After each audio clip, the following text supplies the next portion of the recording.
Hello guys, good morning. Ako pa rin to. Alam niyo ba na sa tagal-tagal ko sa Dico, Sa tagal-tagal ko dun sa Dico, lalong-lalo na sa Grino. Diyos ko, doon ko napag-isip-isip at napagtanto-tanto ang mga Pilipinang nakilala ko at yung ibang lahi na ano. Alam mo ba, ang una-una nilang goal ay ang maging ganito. Saglit, wait. Wait lang wait ha, huwag kayo mainit. Ganito. Ang una nilang goal sa buhay ay maging friggy, baby is cat, like that ha. Feeling romantic couples. And then, saglit lang. Kapag nawala na yun, naku, party girl yan. Boom, boom, boom, party girl. Pero alam mo ba yung pinaka-goal nila in life? Yung pinaka-importanting goal nila sa buhay nila ay ang makuhang permanent. Pag nakuha na, pag nasungkit ang permanent, goodbye, Isket, goodbye. Isket, bye. Ayun. Grabe na. Ay, pag tinignan mo, parang akala mo, bait na bait. Sobrang bait, siyempre. Pag nakukuha si permanent, bait na bait yan. Pag nakuha na, pag nasungkit na si permanent, residence permit, promise. Ang resulta ng couple is divorce. Divorce, guys. Divorce. Grabe, na. Pag nakuha na yon, maglilipat na yun ng bahay. Pag naglipat ng bahay, asahan mo. Sabihin niya yun, kahit kailan tatanga-tanga kasi napili ko si Kalbo para lang sa residence permit. Alam mo na, kahit nog-nog, kahit sunog ang puwet, basta, lahat ng kasunog-sunugan. Naku, feeling in love. At kung ako'y insultuhin, akala mo'y perfecto. Pero ako, namuhay ako sa Denmark. Alam mo kung ano sabi ko? Anak ko lang ang kailangan kong bitbitin. Makalayas lang ako dito. Asahan mo, walang lingon-lingon. At asahan mo, girl. Mula umpisa, girl, hindi permanent. Hindi permanent ang aking habol. Bakit? Sabi ko nung nag-a-apply ng permanent dati, hindi yun ang goal ko sa buhay. Ang goal ko sa buhay ay to have a silent life. Go to church every Sunday. Kasama ko ang anak ko. Pero alam mo kung anong pinaka-goal ko ngayon? Wala na sa poder ko ang anak ko eh. Ang pinaka-goal ko na lang, ang YouTube channel ko, kung paano ko ayusin at i-improve ang sarili ko. At yung mga hobby ko, kaya kayo nang gagalaiti. Kasi girl, kahit papano, may hobby naman ako. Mayroon naman akong talent. Mayroon akong talent, girl. Hindi sa pagkanta. Hindi sa pagkanta kasi hindi ako singer. Ayoko mag-pretend. Kasi sa totoo lang, Diyos ko, pwede ako mag-hairstyle. Pwede ako mag-interior design. Pwede akong manahi ng damit.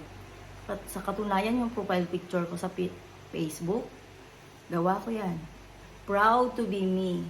Kasi kahit anong down nyo sa akin, magmumukha lang kayong syunga. Alam nyo kung bakit? Kasi yung nilalait nyong kagaya ko ay hindi dapat kalait-lait. At alam mo, yung mga Pilipinang nanglalait sa akin, ayun pala ang may sariling baho. Bahong umaalingaw-ngaw. Umaalingaw-ngaw. Ang sekretong malupit na ginagawa nila sa sarili nila. Hay, nako. Next time, girls, pag nag-insulto ka, be sure na clean ka. Kasi ang nakakasakit ng lalamunan dyan, pasintabi. Pasintabi sa matatamaan. Pero ikaw, insulto mo ang kagaya ko. Pero yun, alam mo kung anong target mo? Permanent residence. Tignan mo, how many years I live in Denmark? Many years.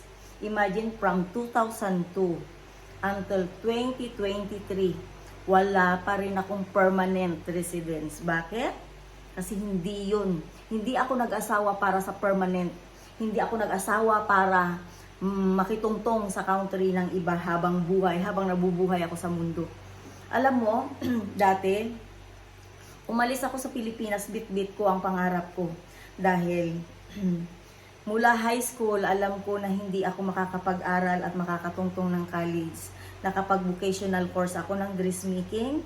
And I'm proud to myself because I experienced something to do, how to make dress or clothes. Tapos nung pumunta ako sa Denmark, bit-bit ko yung pangarap na yun na sabi ko sana someday makontinue ko kung ano yung pangarap ko sa buhay at kung ano ang pinaka-goal ko. Pero alam mo, suddenly naging failed ako. Failed ako sa lahat ng mga pangarap ko dahil naranasan ko kung paano kutsa-kutsain ang kapwa ko Pilipina. Pero doon ko napagtanto, oh my God, mas matindi ka girls. Ako, dinadown nyo lang ng dinadown. Kahit hindi nyo kilala kung sino ang dinadown nyo. Pero honest is, mas worse kayo dahil ginagawa nyo. Ginagawa nyo talaga sa totoong buhay nyo kung gaano kabaho ang bukang ng bunganga mo, ganun kabaho ang kaluluwa mo. O sino ngayon girls ang mukhang President Permanent? Imagine from 2002 hanggang 2023, lumabas ako sa Denmark na hindi ko bit-bit ang anak ko. Yun ang pinakasad na nangyari sa buhay ko. Pero alam mo, imbis na magpakalugmok ako, inayos ko ang buhay ko. Kaya kung akala nyo crazy ako, sad to say, but I want to fix my brain. I want to fix my life and continue to be me kung ano ako dati. At kung paano nyo ako lait-laitin, sad. Lalaki ang mata nyo sa akin someday. Dahil ang taong ito, hindi ako dapat inaapak-apakan ng kung sino-sino lang. Kaya bago ka mang-apak ng kapwa mo, look at yourself first. Look at yourself. Fix yourself first before you judge me. Yun lang guys, wala akong, alam mo kung anong narating kong achievement sa buhay, never akong nagyabang. Ito, itong bahay na to, yes, pagod at pawis ang puhunan ko dito. Lahat ng hirap naranasan ko, pero never akong nag-give up. Ngayon, ang anak ko wala sa puder ko, pero alam mo kung ano? Saan ako kumakapit kay Lord? Kung gusto mo ako makilala, doon ka magtanong sa Kanya. Siya lang ang pwedeng mag-explain at siya lang ang pwedeng mag-describe kung sino ako. Pero ako yung tipong taong hindi ako mayabang girl. Hindi rin ako nag-uumpisa ng gulo. Maliban na lang kapag ginugulo mo ako, I will kick your ass. Promise. Guys, sorry. Sorry sa mga subscribers ko. Thank you nga pala sa mga subscribers ko. Ako si Rogelia Candari Antaran, proud to be me. Kasi alam nyo kung bakit? Hindi ako nag-uumpisa ng gulo guys. Maliban na lang kapag binastos mo ako in public. I will kick your ass, promise. Pero don't worry, ayoko ng kaaway. Honest, ayoko ng kaaway.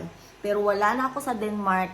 Alam mo kung anong ginagawa ng Pilipinas sa akin? Ginugulo pa rin ako in social media. Kaya girl, excuse me all Ben groups. Ito kayo in public.